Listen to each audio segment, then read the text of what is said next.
Hi friends, it's me Darshini Parthiban. So ரீசெண்டாக நாங்கள் ஃபேமிலியோட கோயிலுக்கு போயிட்டு ரிட்டன் வந்துட்டுருக்கும்போது சூப்பரான ஒரு பிளேஸை நாங்கள் பார்த்தோம்.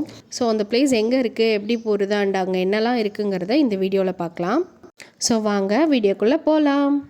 வீடியோக்குள்ளே போகிறதுக்கு முன்னாடி நீங்கள் இன்னும் நம்ம சேனலை சப்ஸ்கிரைப் பண்ணலாம். சப்ஸ்கிரைப் பண்ணி பக்கத்தில் இருக்க அந்த பெல் பட்டன் கிளிக் பண்ணி வச்சுக்கோங்க. அப்போ தான் நான் போடுற வீடியோஸோட நோட்டிஃபிகேஷன் அடுத்தடுத்து உங்களுக்கு வரும்.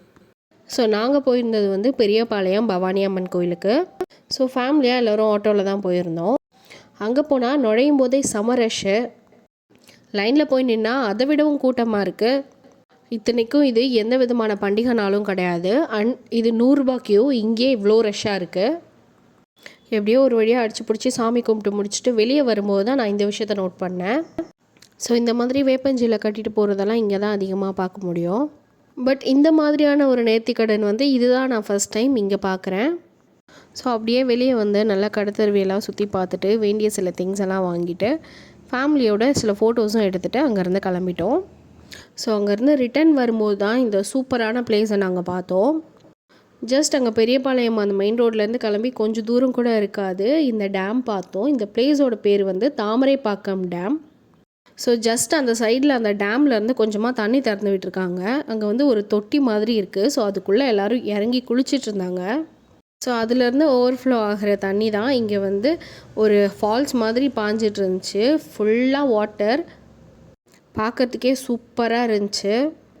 ஸோ சின்ன வயசில் நம்ம ஊருங்களில் நம்ம ஆற்றுல குளத்தெல்லாம் குளிச்சிருப்போம். ஸோ இப்போது அதையெல்லாம் ரொம்ப மிஸ் பண்ணுறோம். அப்படின்னா இந்த டேமுக்கு கண்டிப்பாக வந்து குளிக்கலாம்.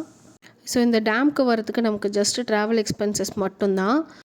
அதை தாண்டி நீங்களே நினச்சாலும் இங்கே எதுவுமே செலவு பண்ண முடியாது. பிகாஸ் இங்கே எந்த கடையும் கிடையாது. இங்கே குடிக்கிறதுக்கு தண்ணி கூட இங்கே கிடையாது. எல்லாமே நம்ம தான் எடுத்துகிட்டு வந்துக்கணும்.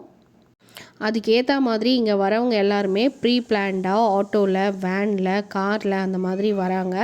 ஃபுட்டுலேருந்து எல்லா ஐட்டம்ஸுமே எடுத்துகிட்டு வந்து இங்கே வச்சு சாப்பிட்டுட்டு போகிறாங்க. சில பேர் அதுலேருந்து இன்னும் கொஞ்சம் அப்கிரேட் ஆகி இங்கே திங்ஸ் எல்லாம் எடுத்துகிட்டு வந்து சமைச்சிட்டும் சாப்பிட்டுட்டு போகிறாங்க. நாங்கள் ஜஸ்ட் கோயிலுக்கு போயிட்டு குளிக்கக்கூடாதுன்னு சொல்லுவாங்க. அதனால் இங்கே குளிக்கலை. கொஞ்சம் நேரம் டைம் மட்டும் ஸ்பெண்ட் பண்ணோம். பட் எனக்கு இந்த பிளேஸ் ரொம்ப பிடிச்சிருந்துச்சி. ஸோ கண்டிப்பாக இந்த பிளேஸ்க்கு இன்னொரு டைம் வரணும்னு சொல்லிவிட்டு நான் பிளான் பண்ணிட்டு தான் இங்கேருந்து கிளம்புனேன். ஸோ அதே மாதிரி அதுக்கு அடுத்த வாரமே நாங்கள் இந்த பிளேஸ்க்கும் போனோம். ஸோ அதோட வீடியோவும் சீக்கிரமே நான் அப்லோட் பண்ணுறேன். ஸோ போனதுக்கு சில ஃபோட்டோஸ், வீடியோஸ் மட்டும் எடுத்துகிட்டு அங்கேருந்து கிளம்பிட்டோம். ஸோ அப்படியே பக்கத்தில் ஒரு கரும்பு ஜூஸ் குடிச்சிட்டு கிளம்பிட்டோம். ஸோ இந்த வீடியோ உங்களுக்கு என்டர்டெய்னிங்காகவோ இல்லை யூஸ்ஃபுல்லாகவோ இருந்துச்சா இல்லையாங்கிறத எனக்கு கமெண்ட்டில் சொல்லுங்கள். தேங்க்ஸ் ஃபார் வாட்சிங். பாய்.